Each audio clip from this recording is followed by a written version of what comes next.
Good afternoon. Thank you for everybody for being available and being here. Wanted to talk about our trade from yesterday. We acquired 29-year-old defenseman Rasmus Andersson from the Calgary Flames. I think in Rasmus we get a high-end defenseman. He's drives possession. He can make plays. He's good in transition. He's aggressive in the offensive zone.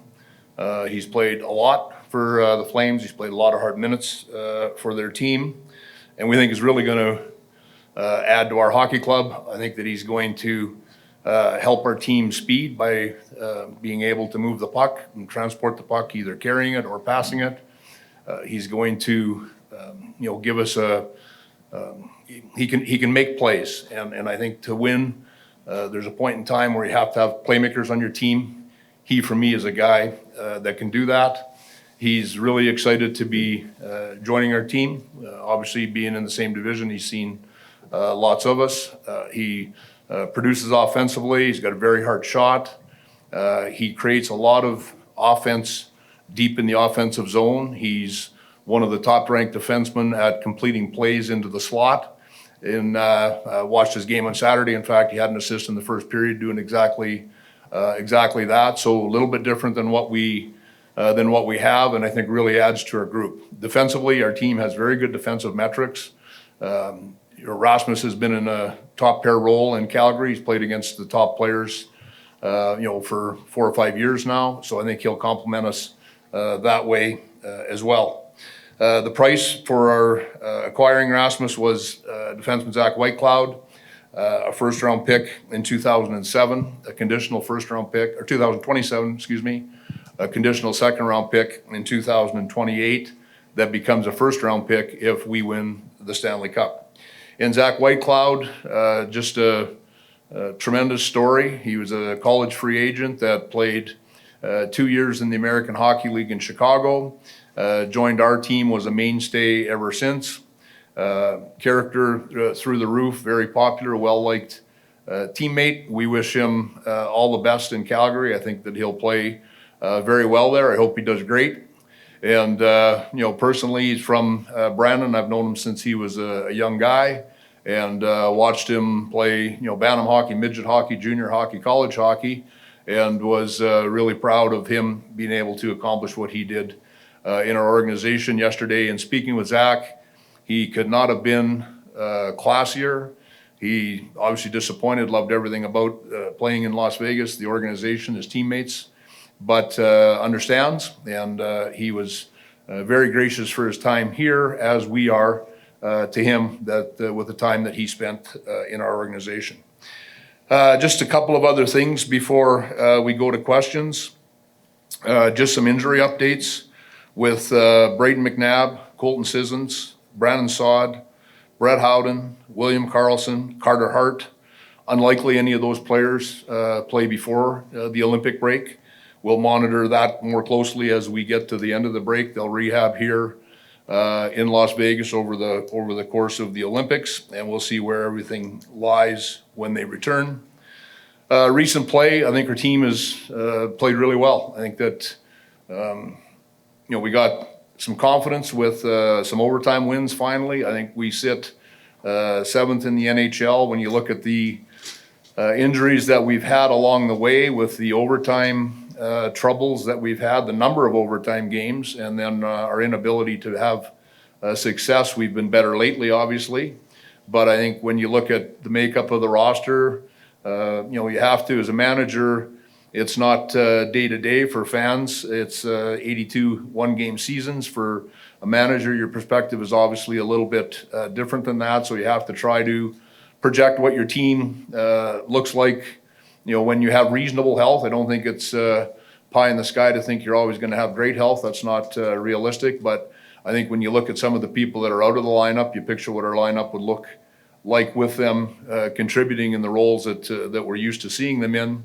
And I think we've got a pretty good team. I think that we're better lately. I think you get some confidence. Wins give you some confidence, and I think that's really helped us. We got, I guess the start of it would have been the overtime win in Winnipeg, and we've played pretty well since then. It's an important game for us tonight because we're going on the road. And I think when you're playing that last home game, it's always an important one, so you can set yourself up for some success on the road.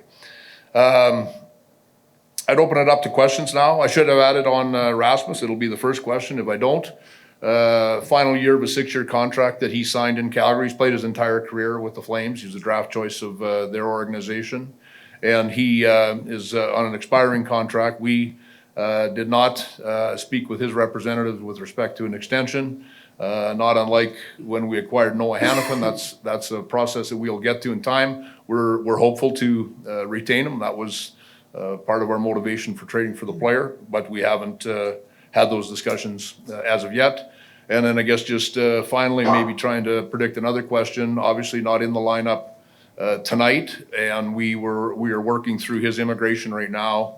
And until we have that more clearly or clarified, we won't know exactly when his first game will be with our team. So with that, I'll open it up to questions. Thanks, Kelly. We'll start with Danny for the front. Kelly. Danny Webster, Las Vegas Review-Journal. Kelly, obviously you mentioned the defensive metrics have obviously been very good, and obviously with a 7-game winning streak, did you still feel like the blue line was a necessity to address at this point? Well, you don't, trades can happen quickly. Generally, they take a little more time, and they're not often connected to whether, if we prior to our 7-game winning streak, we had lost 7 of 8 or whatever that number was. If we'd have traded for Rasmus Andersson there at that point in time, you'd think we were reacting to the fact that we hadn't been winning. It's not like that. We're trading for this player, for the rest of this season. Hopefully, we're a playoff team. We have success there. We look to retain the player. So it's a lot longer view than the way that you asked the question. I guess when you go back to where we were and heading into the off season when we knew that we were going to be losing Alex Pietrangelo, we had comfort in that we still liked our defense, and yet there's certain elements that Petro brought to a team that are pretty unique. And this player is different than Alex Pietrangelo, but he does bring some of that. I refer to it as that playmaking ability, and Petro, for me was so good at that. He was strong in so many areas, but that was one of the things that when you get to playoff games, when you get to playing really tough opponents, you need some playmakers. And I think that we've added one with Rasmus Andersson, and just really feel it gives us a strong defense, Danny. Willie. Kelly, Willie Ramirez with the Associated Press. To respect with what you said in terms of trades come up, can you take us through the process in terms of, did you know he was on the table? Did you approach Calgary? Did they come to you? Can you just take us through that process of how this developed? Yeah, I don't think it was a secret around the NHL that Rasmus Andersson was a player that could be traded. He was on an expiring deal. I think they'd had discussions in the past about extending, and that didn't happen. So ordinarily in that case, when you look around the NHL, it's players like that might be traded. We had talked to Calgary in the offseason as well, so they would be aware of our interest. And then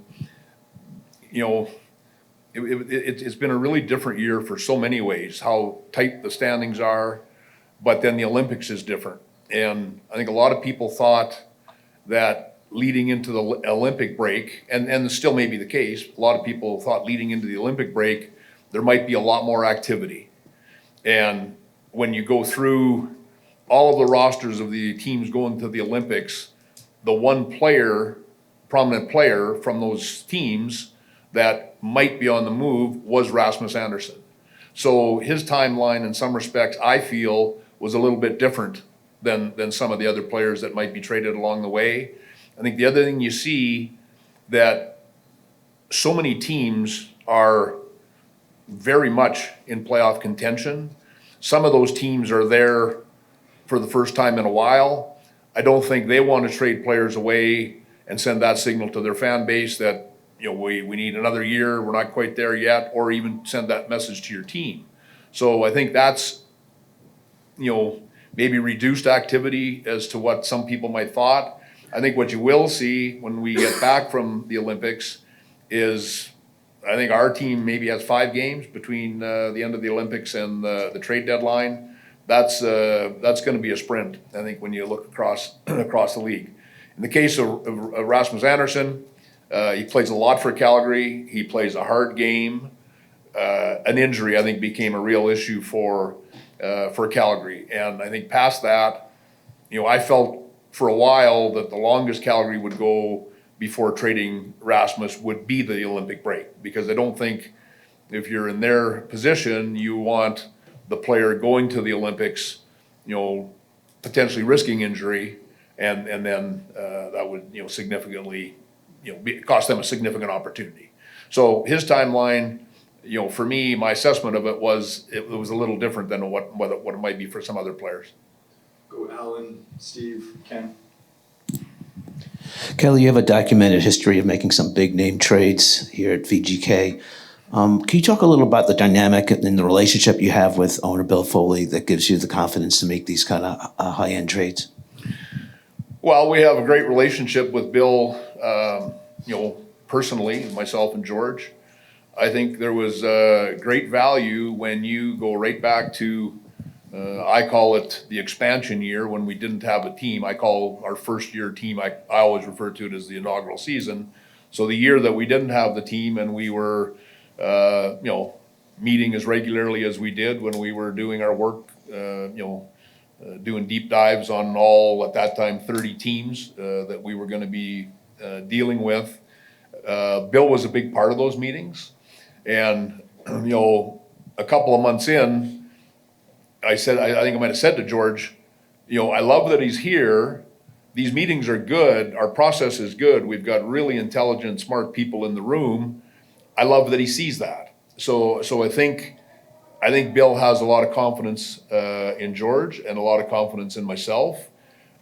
He's aggressive. He wants to win. Our philosophies align in that regard. So he's never said no. He trusts us, and we appreciate that. It helps us do our jobs well, and that's we've stayed on that path. We've stayed on that path, and I've said many times, I don't think ourselves included, anyone expected year one to be what year one was, and then when it was, it just changed the calculus of the organization for the next 8 years.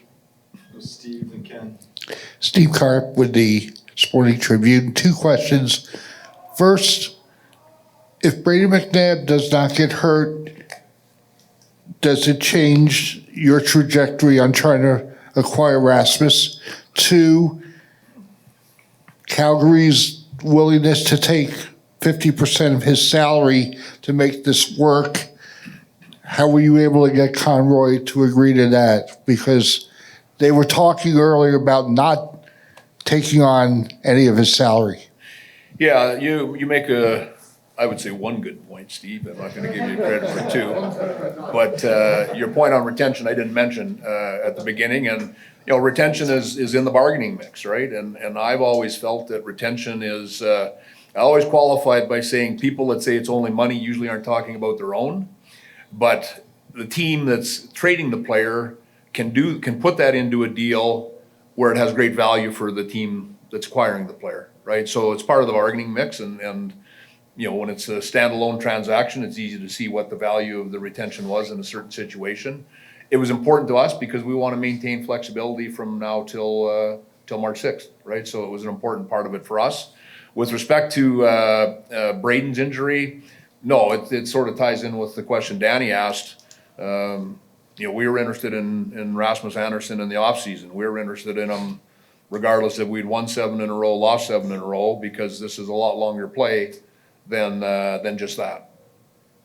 Ken. Most of what you said on Anderson's been playmaking, offensive, being able to get the puck into the net, basically. The other side matters too a lot. Do you view it as an upgrade defensively as well?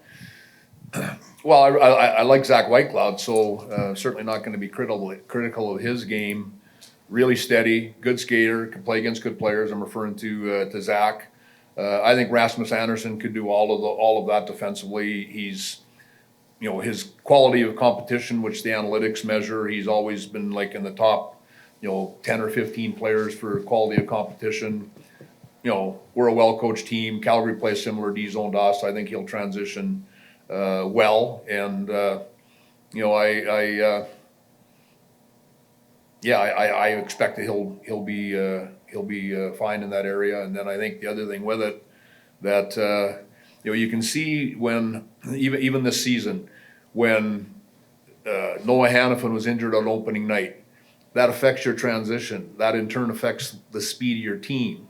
So there'd be a night you watch us and say, geez, we look slow. Well, then when Shea Theodore got hurt, Noah was back healthy by then, but when Shea Theodore got hurt, you felt the same thing. When Shea Theodore and Noah Hannafin are both playing, our team has very good speed.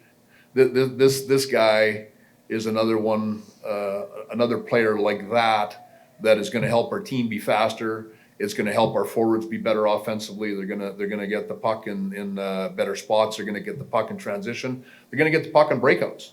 So those things are all, that's a big part of what your offense looks like, is what that group of 6 defensemen are doing in terms of moving the puck. And it's not to discredit the puck moving ability of the other guys, but Theodore is elite, and nobody passes the puck like him. Very few guys in the league. Hannafin is more of a transporter. He's more of a guy that carries it because he's such a good skater. Rasmus Andersson for me is a little bit of both. Last call for questions. Next we'll go to Alex. Sorry. Kelly, before the trade deadline hits, is there any other areas on the team that you're hoping to address or you're looking at? Yeah, I don't feel there's a gaping hole or a tremendous weakness.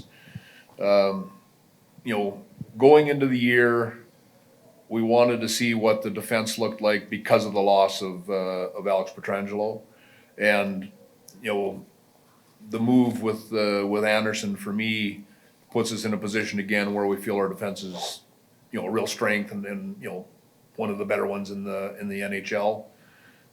You can always make your team better at every position, but I don't think we're chasing anything. We've got a little bit of flexibility, which again speaks to Steve's question on the retention. We'll keep grinding. We'll work right till March 6th. If an opportunity presents itself that makes some sense for us, we'll pursue it. And yet, you can never. I sometimes say when I do media after the trade deadline, there might be a year where you do the amount of work and it works out to be 1 trade or 2 trades. There might be a year where you do the same amount of work and it works out to be no trades, right? You can't necessarily predict that. I touched on it a little bit earlier when I spoke to, I think, Olympic break onward is going to be busy in the league. I think, even in the last 10 days, there's a couple of teams probably have moved into the category of sellers, which, there wasn't, 10 days ago. So as we go along, there's more games in the NHL in January than there has been in history. So there's going to be things change going into the Olympic break. I think we've got, 10 games maybe? I can't remember exactly what we've got going into the break. So things will start to change, and then I think the break, and then I think coming out of the break, it'll be busy. Now I say all of that, there'll probably be 4 trades tomorrow. You don't know, right? Take 2 more questions. Steven, then Serena. Yeah, Kelly, just something totally unrelated. Trevor Connolly, we think he got injured at the World Juniors. Is there any update on him and how he's doing? Trevor is practicing with the team. They didn't practice today. He'll practice with the team tomorrow, and we expect if the week goes well, they got a full week of practice. They don't play till Saturday. That he'll play Saturday. Last one, Serena. Thank you. Just going back to Rasmus Andersson, were you specifically looking for a right defenseman, or were you looking for somebody that specifically was going to fit into this lineup at his caliber? Well, both, to be honest. The fact that he's right-handed is helpful because of the fact we have Shea Theodore, who we call a right defenseman, but he shoots left. So yeah, right defensemen are probably a little harder to find, and Rasmus Andersson is very much what we were looking for. That would be the best answer I could give you. I think he's going to come in and complement our team really well.